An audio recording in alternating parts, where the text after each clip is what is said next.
time for you to read the instructions and questions, and you will have a chance to check your work. All the recordings will be played once only. The test is in 4 sections. At the end of the test, you will be given 10 minutes to transfer your answers to an answer sheet. Now turn to Section 1.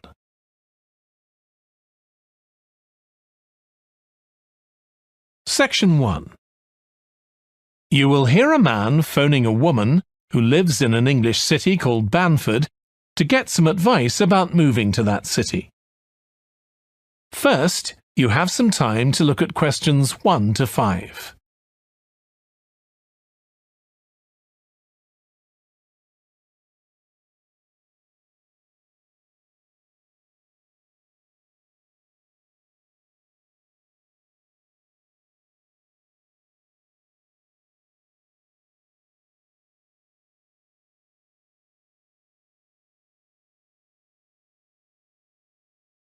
You will see that there is an example that has been done for you.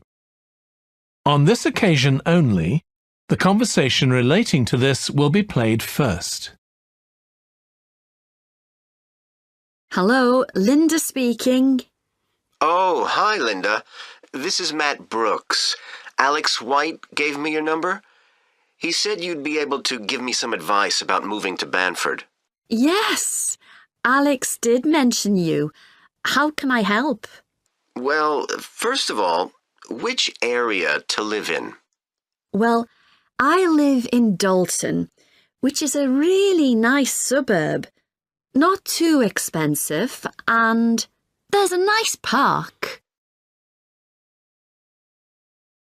Linda recommends a suburb called Dalton, so Dalton has been written in the space.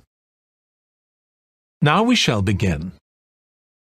You should answer the questions as you listen because you will not hear the recording a second time. Listen carefully and answer questions 1 to 5. Hello, Linda speaking. Oh, hi, Linda. This is Matt Brooks. Alex White gave me your number. He said you'd be able to give me some advice about moving to Banford. Yes, Alex did mention you. How can I help? Well, first of all, which area to live in? Well, I live in Dalton, which is a really nice suburb. Not too expensive, and there's a nice park.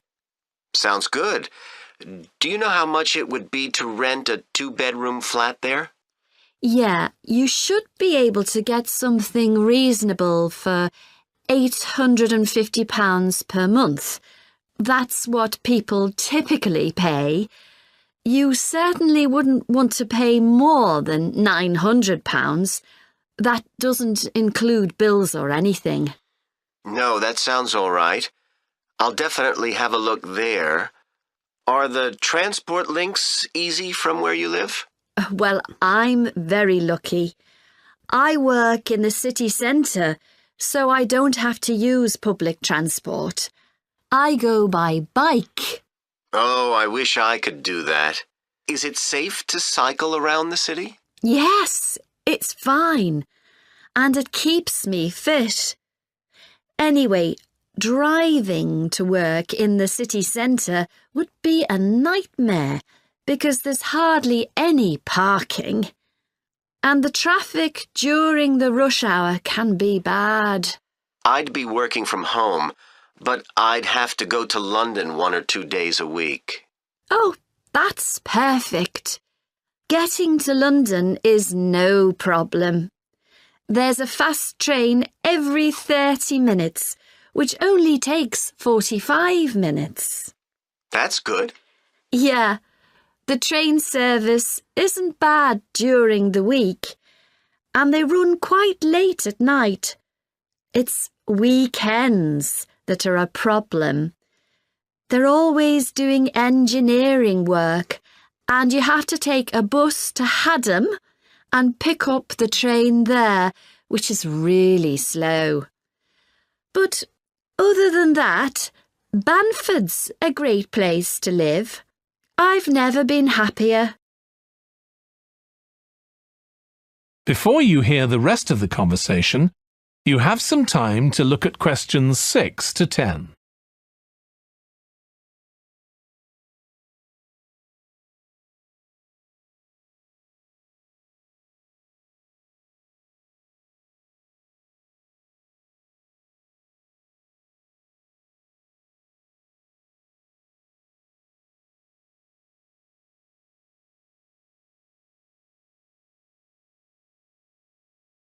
Now listen and answer questions 6 to 10. There are some nice restaurants in the city centre and a brand new cinema, which has only been open a couple of months. There's a good art centre too. Sounds like Banford's got it all. Yes, we're really lucky. There are lots of really good aspects to living here.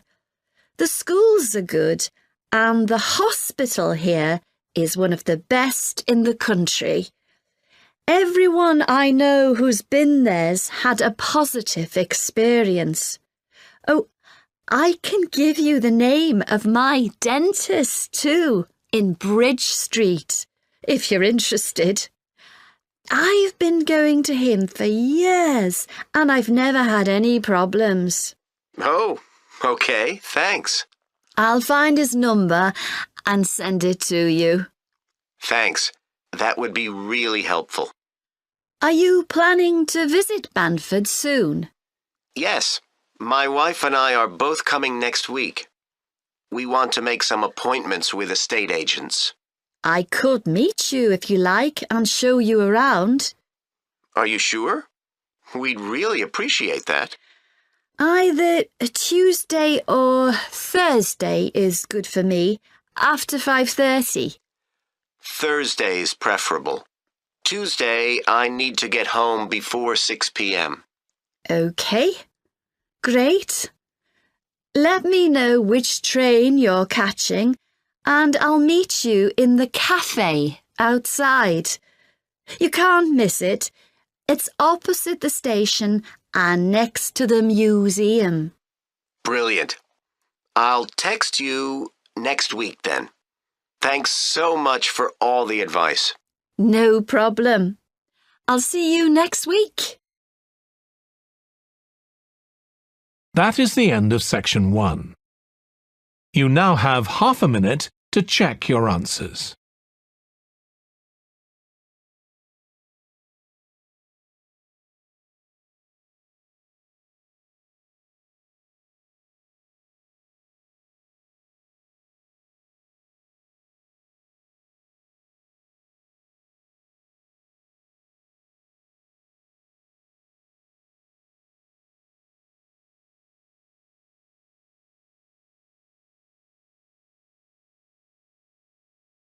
Now turn to section 2.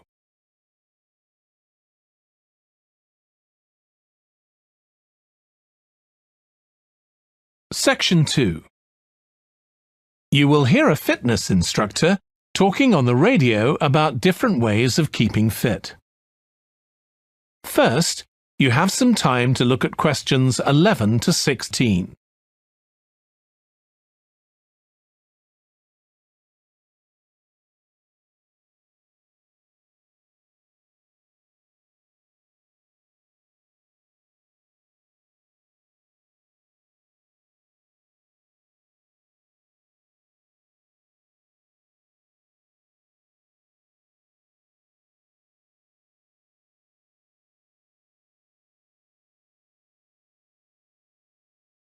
Now listen carefully and answer questions 11 to 16.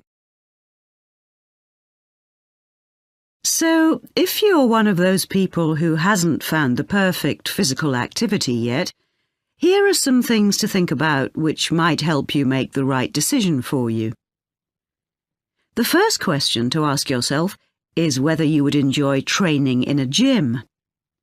Many people are put off by the idea of having to fit a visit to the gym into their busy day, You often have to go very early or late, as some gyms can get very crowded. But with regular training, you'll see a big difference in a relatively short space of time. Running has become incredibly popular in recent years. That's probably got a lot to do with the fact that it's a very accessible form of exercise. Anyone can run, even if you can only run a few meters to begin with. But make sure you get the right shoes. It's worth investing in a high-quality pair, and they don't come cheap. Another great thing about running is that you can do it at any time of day or night. The only thing that may stop you is snow and ice. Swimming is another really good way to build fitness. What attracts many people is that you can swim in an indoor pool at any time of year. On the other hand, it can be quite boring or solitary. It's hard to chat to people while you're swimming lengths. Cycling has become almost as popular as running in recent years. That's probably because, as well as improving their fitness, many people say being out in the fresh air in a park or in the countryside can be fun, provided the conditions are right, of course. Only fanatics go out in the wind and rain. Yoga is a good choice for those of you looking for exercise which focuses on developing both a healthy mind and body. It's a good way of building strength, and with the right instructor, there's less chance of hurting yourself than with other more active sports. But don't expect to find it easy. It can be surprisingly challenging, especially for people who aren't very flexible. Getting a personal trainer is a good way to start your fitness program. Obviously, there can be significant costs involved, but if you've got someone there to encourage you and help you achieve your goals, you're less likely to give up. Make sure you get someone with a recognised qualification, though, or you could do yourself permanent damage. Before you hear the rest of the radio programme, you have some time to look at questions 17 to 20.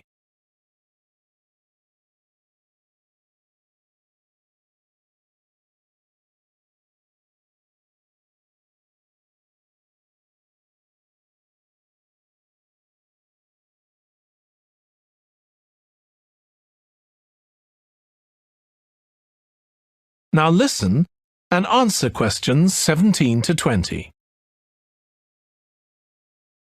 Whatever you do, don't join a gym unless you're sure you'll make good use of it. So many people waste lots of money by signing up for membership and then hardly ever go. What happens to their good intentions? I don't think people suddenly stop caring about improving their fitness or decide they have more important things to do. I think people lose interest when they don't think they're making enough progress.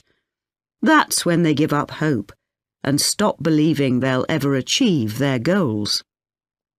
Also, what people sometimes don't realise when they start is that it takes a lot of determination and hard work to keep training week after week, and lots of people don't have that kind of commitment. One thing you can do to help yourself is to set manageable goals. Be realistic and don't push yourself too far. Some people advise writing goals down, but I think it's better to have a flexible approach. Give yourself a really nice treat every time you reach one of your goals. And don't get too upset if you experience setbacks. It's a journey. There are bound to be difficulties along the way. That is the end of section 2. You now have half a minute to check your answers.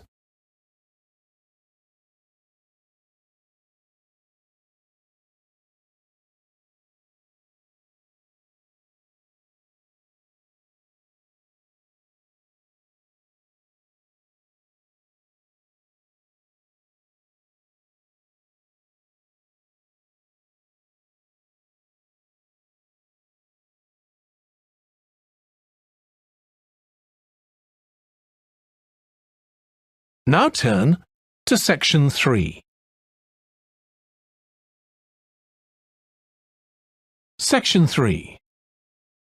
You will hear a textile design student called Jim discussing his project on using natural dyes for colouring fabrics with his tutor. First, you have some time to look at questions 21 to 24.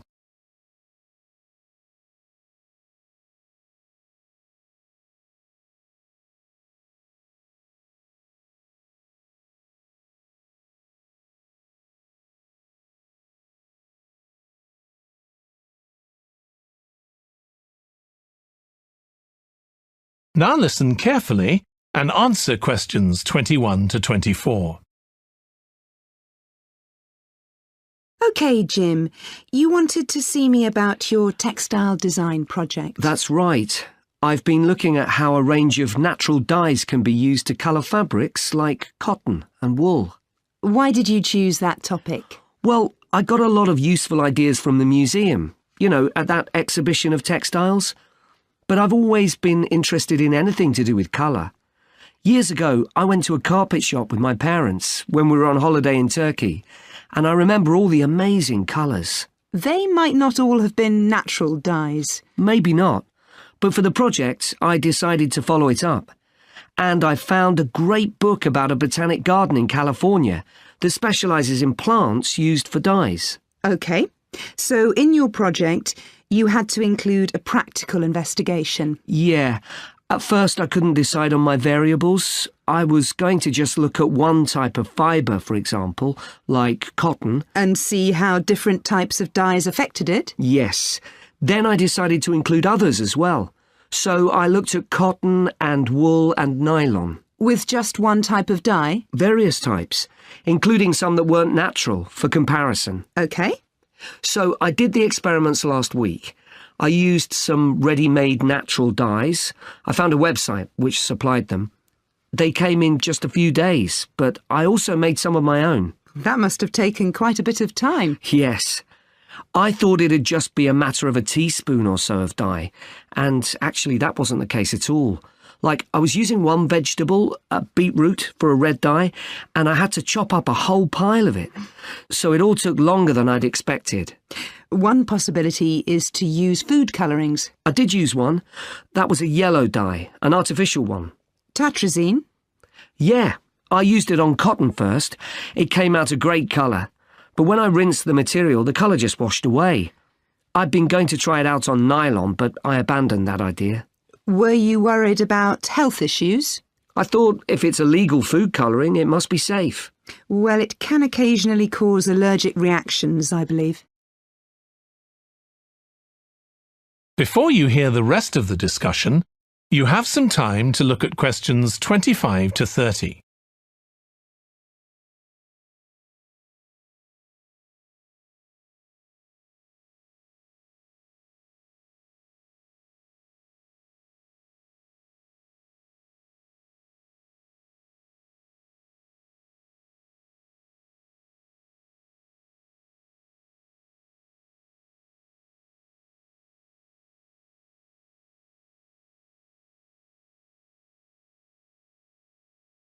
Now listen and answer questions 25 to 30. So what natural dyes did you look at?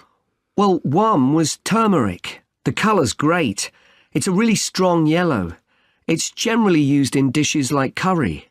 It's meant to be quite good for your health when eaten, but you might find it's not permanent when it's used as a dye. A few washes and it's gone. Right. I used beetroot as a dye for wool. When I chop up beetroot to eat, I always end up with bright red hands. But the wool ended up just a sort of watery cream shade. Disappointing. There's a natural dye called Tyrian purple. Have you heard of that? Yes. It comes from a shellfish, and it was worn in ancient times, but only by important people, as it was so rare. I didn't use it. It fell out of use centuries ago, though one researcher managed to get hold of some recently. But that shade of purple can be produced by chemical dyes nowadays. Did you use any black dyes? Logwood. That was quite complicated. I had to prepare the fabric so the dye would take. I hope you were careful to wear gloves. Yes, I know the danger with that dye. Good, it can be extremely dangerous if it's ingested. Now, presumably you had a look at an insect-based dye, like cochineal, for example. Yes, I didn't actually make that. I didn't have time to start crushing up insects to get the red colour, and anyway, they're not available here. But I managed to get the dye quite easily from a website, but it cost a fortune. I can see why it's generally just used in cooking and in small quantities. Yes, it's very effective, but that's precisely why it's not used as a dye. I also read about using metal oxide. Apparently you can allow iron to rust while it's in contact with the fabric, and that colours it. Yes, that works well for dyeing cotton. But you have to be careful as the metal can actually affect the fabric, and so you can't expect to get a lot of wear out of fabrics treated in this way. And the colours are quite subtle. Not everyone likes them. Anyway, it looks as if you've done a lot of work. That is the end of section 3. You now have half a minute to check your answers.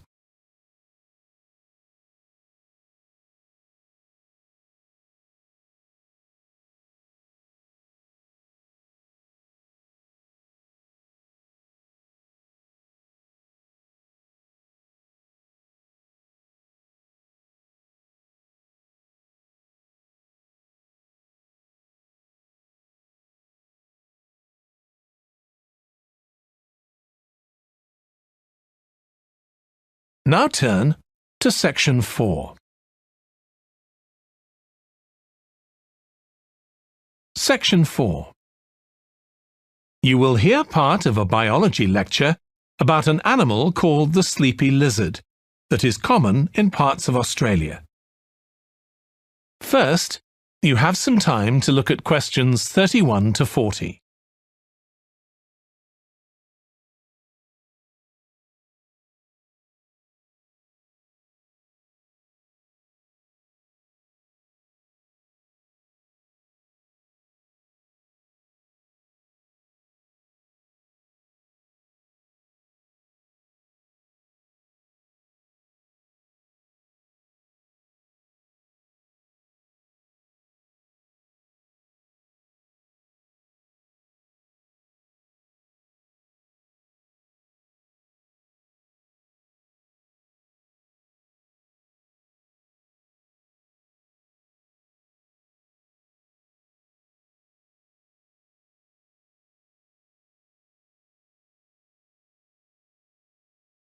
Now listen carefully and answer questions 31 to 40. Last week we started looking at reptiles, including crocodiles and snakes. Today, I'd like us to have a look at another reptile, the lizard, and in particular, at some studies that have been done on a particular type of lizard whose Latin name is Tiliqua rugosa. This is commonly known as the sleepy lizard because it's quite slow in its movements and spends quite a lot of its time dozing under rocks or lying in the sun. I'll start with a general description. Sleepy lizards live in Western and South Australia, where they're quite common. Unlike European lizards, which are mostly small, green and fast-moving, sleepy lizards are brown, but what's particularly distinctive about them is the colour of their tongue, which is dark blue, in contrast with the lining of their mouth, which is bright pink. And they're much bigger than most European lizards. They have quite a varied diet, including insects and even small animals, but they mostly eat plants of varying kinds. Even though they're quite large and powerful, with strong jaws that can crush beetles and snail shells, they still have quite a few predators. Large birds like cassowaries were one of the main ones in the past, but nowadays they're more likely to be caught and killed by snakes. Actually, another threat to their survival isn't a predator at all, but is man-made. Quite a large number of sleepy lizards are killed by cars when they're trying to cross highways. One study carried out by Michael Freak at Flinders University investigated the methods of navigation of these lizards. Though they move slowly, they can travel quite long distances. And he found that even if they were taken some distance away from their home territory, they could usually find their way back home as long as they could see the sky. They didn't need any other landmarks on the ground.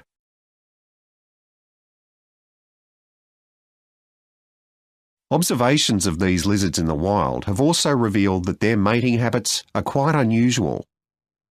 Unlike most animals, it seems that they're relatively monogamous, returning to the same partner year after year.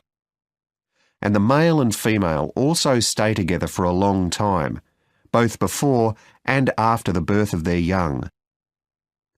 It's quite interesting to think about the possible reasons for this.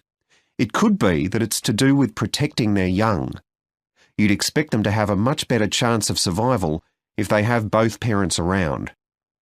But in fact, observers have noted that once the babies have hatched out of their eggs, they have hardly any contact with their parents. So there's not really any evidence to support that idea.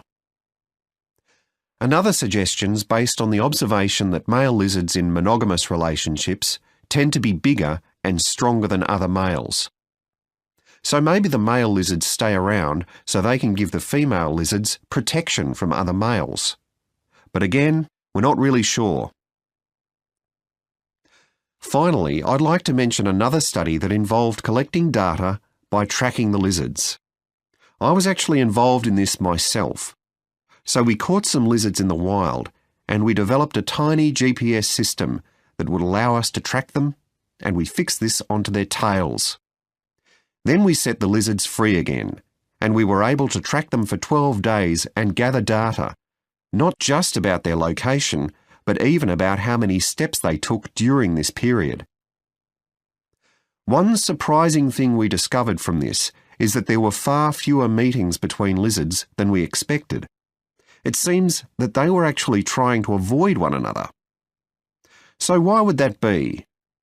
Well, again, we have no clear evidence, but one hypothesis is that male lizards can cause quite serious injuries to one another.